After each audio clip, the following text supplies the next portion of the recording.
Bonjour tout le monde. Tu t'es déjà demandé ce qu'il y a vraiment dans cette bouteille de gaz que tu utilises chez toi?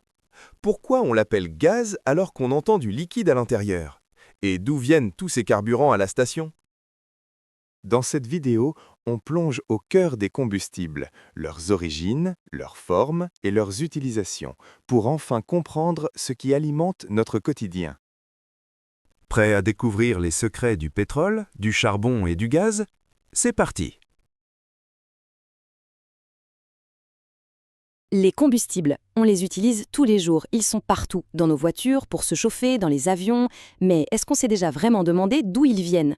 On va plonger ensemble dans l'histoire incroyable de ces énergies, un voyage qui commence il y a des millions d'années, pour finir dans notre quotidien. On a tous déjà vu ça, n'est-ce pas?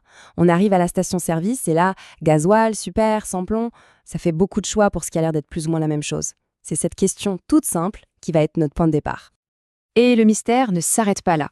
Prenez une bouteille de gaz, ou même un simple briquet. Secouez-le. On entend bien liquide, non?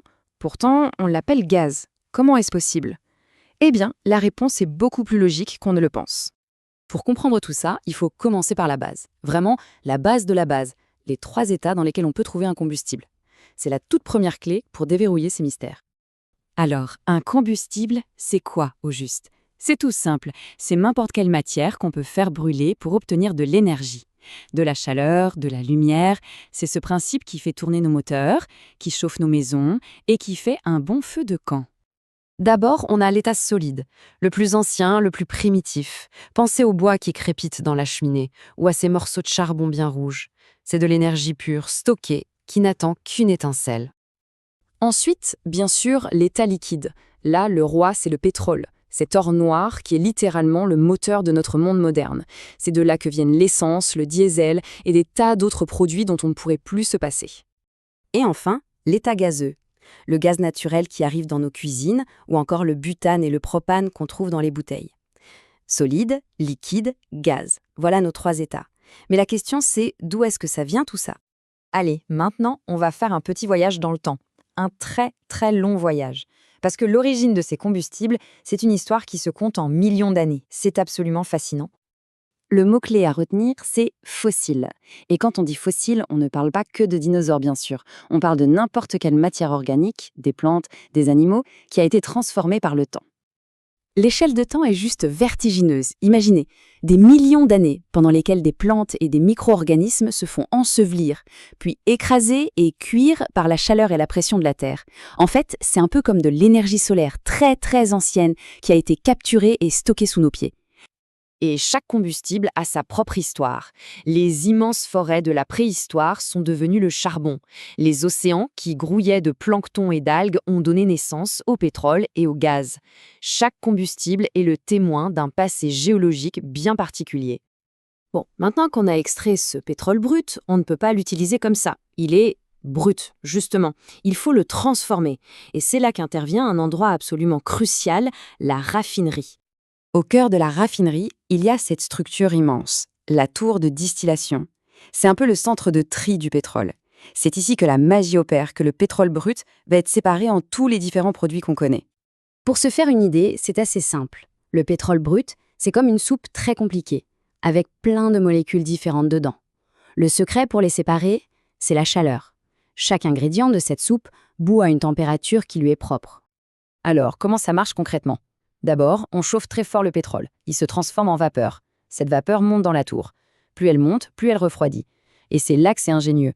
Les molécules les plus lourdes redeviennent liquides très vite et sont récupérées en bas. Les plus légères, elles, continuent de monter avant de se condenser plus haut. La température est donc vraiment le chef d'orchestre. Par exemple, vers 120 degrés, on récupère les produits les plus légers comme l'essence. Un peu plus bas, vers 260 degrés, c'est le tour du kérosène. Et tout en bas, là où c'est le plus chaud, on trouve les fuels lourds. Un véritable tri par la chaleur. Ok, maintenant on sait comment on fabrique tous ces produits. Il est temps de voir comment ils s'intègrent dans nos vies. On va enfin pouvoir répondre à nos questions du début. Le résultat de cette distillation, on le connaît bien.